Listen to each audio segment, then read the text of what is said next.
अस्सलाम वालेकुम। Last video के अंदर हमने लीनियर रिग्रेशन को स्टार्ट किया था। हम एक एग्जांपल की मदद से उसको फर्दर समझते हैं कि लाइन जो बनती है हमारे पास, हम उसका एरर जो है वो कैसे कंप्यूट कर सकते हैं।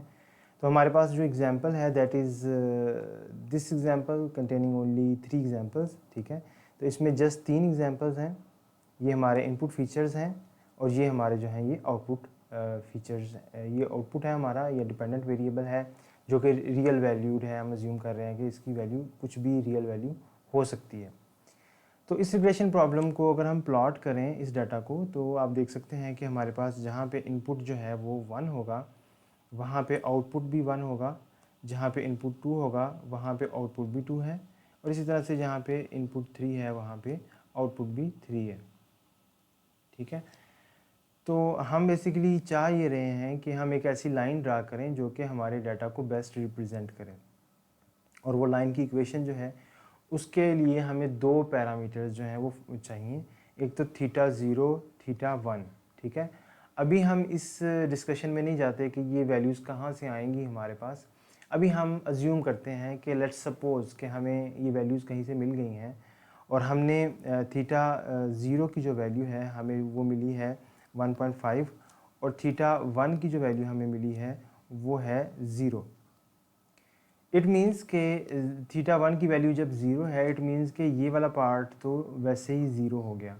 इट मीन्स के x की कुछ भी इनपुट आएगा तो आउटपुट क्या होगा, आउटपुट सिर्फ जो थीटा 0 की वैल्यू है वही होगी। और वो क्या है, वो है 1.5। इट मीन्स के वो 1.5 हमेशा प्रेडिक्ट करेगा, यानी कि वो लाइन जो बनेगी वो कुछ यहाँ पे करके बनेगी। ठीक है, अब जो भी प्रेडिक्शन होगी वो यही होगी। अब हमें कैसे पता चलेगा कि हमारा एरर जो है वो क्या आ रहा है। तो हमें इस तरह से पता चलेगा कि ये जो हमारे पास पॉइंट है और जो लाइन है इसका डिफरेंस जो है, यानी कि इस लाइन का और इस पॉइंट का डिफरेंस, इस पॉइंट का और इस लाइन का डिफरेंस और ये इसका डिफरेंस। ठीक है, इन तीनों का डिफरेंस अगर हम सम कर लें तो हमें आइडिया हो जाएगा कि कितना एरर आ रहा है इस लाइन पे। ठीक है, अब हम करते ये हैं कि हम देखते हैं कि यहाँ पे क्या आना चाहिए था, 1 आउटपुट आना चाहिए था और आ क्या रहा है 1.5। तो इसको हम माइनस कर देते हैं। इसी तरह से दूसरा जो पॉइंट है वो 2 आना चाहिए था, वो भी 1.5 आ रहा है, तो उसको हम ऐसे लिख लेते हैं। फिर जो 3 आना चाहिए था वो भी 1.5 आ रहा है, इसको हम ऐसे लिख लेते हैं। ठीक हो गया। अब यहाँ पे हमें इसको ऐड करना है। अब अगर यहाँ पे आप देखें तो ये 1 माइनस 1.5 जो है वो माइनस 0.5 आ जाता है और यहाँ पे प्लस 0.5 आ जाता है और यहाँ पे जो है वो प्लस 1.5 आ जाता है। ठीक है, तो अब यहाँ पे आप देखें कि ये यहाँ पे गड़बड़ हो रही है। मसला ये हो रहा है कि यहाँ पे भी एरर है, कुछ ना कुछ थोड़ा बहुत एरर तो है, इधर भी थोड़ा बहुत एरर है, लेकिन ये दोनों एरर्स एक दूसरे को कैंसिल आउट कर रहे हैं। हम नहीं चाहते कि हमारे पास जो टोटल आए उसमें एरर इस तरह से जो है वो एरर्स कैंसिल हो जाएं आपस में। तो हम उसके लिए क्या करते हैं, हम इस तरह से सिंपल अप्रोच नहीं यूज़ करते, हम स्क्वायर ले लेते हैं इन वैल्यूज़ का। उसके नतीजे में क्या होता है कि यहाँ पे जो वैल्यू आती है यहाँ पे 0.5 की बजाय और माइनस साइन जो है वो ख़त्म हो जाता है, 25 आएगा। इधर भी 0.25 आ जाएगा, इधर जो है 1.5 का स्क्वायर जो है वो 2.25 आ जाएगा, 2.25 आ जाएगा। और ये जो है ये हमारे पास टोटल जो है वो 2.75 आ जाएगा। तो क्योंकि हमारे पास 3 पॉइंट्स हैं इसलिए हम इसको 3 से डिवाइड कर देंगे तो हमारे पास जो है वो 0.92 आ जाएगा। अच्छा, अब आप ये देख रहे होंगे कि यहाँ पे मैंने ये हमारा जो है ये क्या है, ये y1 है हमारा एक्चुअल जो y1 की वैल्यू है, और ये क्या है, ये y1 की जो वैल्यू प्रेडिक्टेड हुई है। इसी तरह से ये जो है ये y2 की एक्चुअल वैल्यू है, ये y2 की प्रेडिक्टेड वैल्यू है, ये y3 की एक्चुअल वैल्यू है और ये y3 की प्रेडिक्टेड वैल्यू है। इट मीन्स कि हम क्या कर रहे हैं, हम सम कर रहे हैं over all the values of जितनी भी एग्जांपल्स हैं हमारे पास। ठीक है, यानी अगर हमारे पास 3 एग्जांपल्स हैं तो हम 1 से लेके 3 तक सम कर रहे हैं किसको, y को, यानी उस वाली एग्जांपल को, फर्स्ट को, सेकंड को, थर्ड को, और उसमें से माइनस किसको कर रहे हैं, y हैट i को, और उसका हम क्या ले रहे हैं, स्क्वायर ले रहे हैं। ठीक है जी, और उसको हम किससे डिवाइड कर रहे हैं, जितना हमारे पास ये नंबर है, ठीक है, 1/3। तो ये जो हमारे पास बेसिकली फंक्शन, ये जो एक इक्वेशन आ गई है, इसको हम कहते हैं, ये हमारा कॉस्ट फंक्शन है, ठीक है। इसको क्या कहते हैं, कॉस्ट फंक्शन, ठीक है। तो कॉस्ट फंक्शन बेसिकली हमें ये बताता है कि हमने कितना जो है वो हमारी जो लाइन है वो कितने अच्छे तरीके से फिट कर रही है या कितने अच्छे तरीके से फिट नहीं कर रही, ठीक है। इसको इस स्पेसिफिक केस को जो है वो मीन स्क्वायर एरर भी कहते हैं या MSE भी कहते हैं, क्योंकि ये स्क्वायर एरर का मीन हम ले रहे हैं, ठीक है।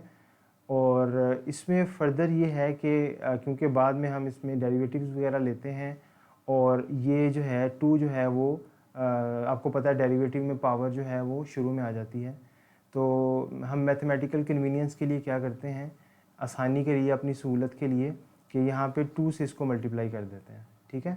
तो आपने करना ये है कि जब भी आपके पास इस तरह से एग्ज़ाम्पल आपने एरर निकालना है, तो आपने उसको 2 से डिनोमिनेटर में मल्टीप्लाई कर देना है, यानी कि 2 से पूरा एक्सप्रेशन जो है वो डिवाइड हो जाएगा, ठीक है। तो इस तरह से आप जो है वो निकाल सकते हैं।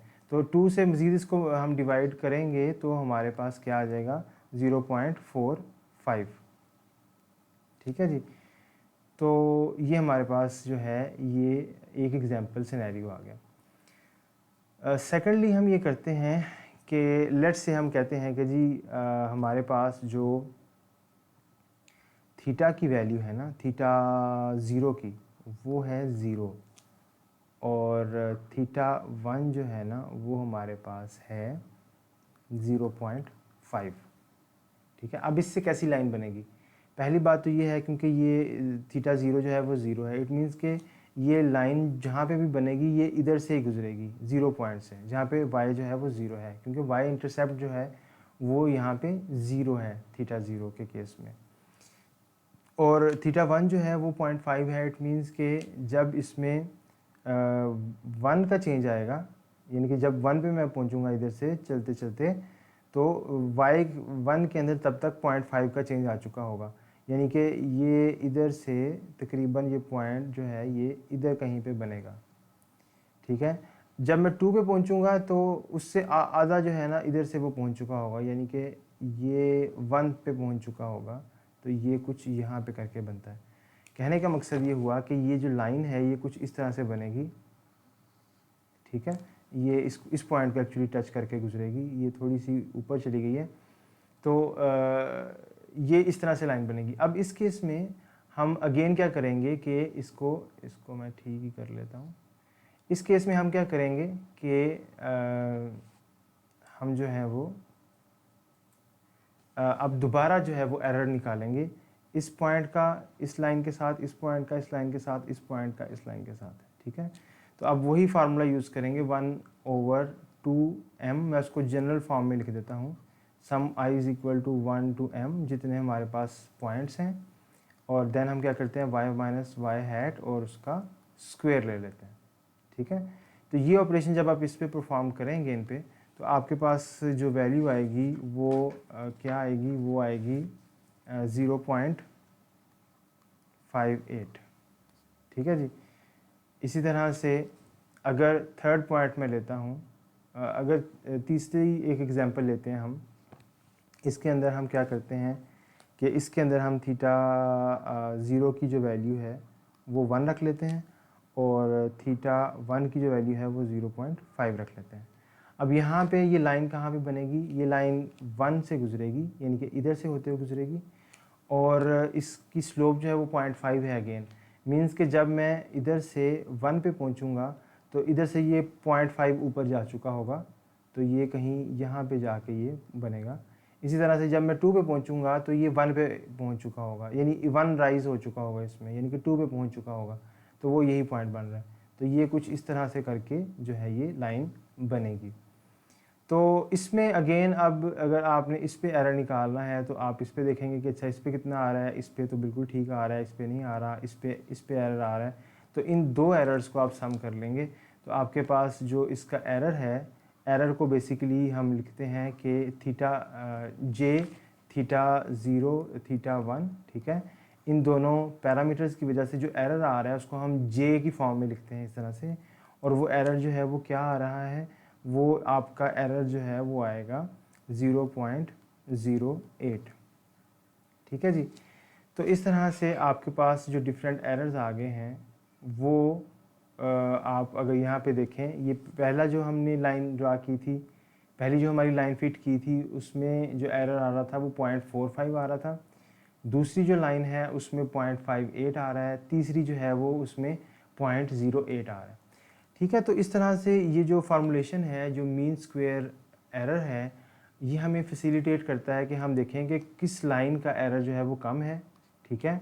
तो हम उस बेस पे वो वाली लाइन जो है उसको सेलेक्ट करते हैं, उसको जो है उस डायरेक्शन में अपनी लाइन की स्लोप और उसका इंटरसेप्ट चेंज करते हैं जिस डायरेक्शन में ये एरर जो है ये कम होना शुरू हो जाए। तो ये नेक्स्ट वीडियो में हम देखेंगे कि ये हम किस तरह से ये काम जो है ये करते हैं।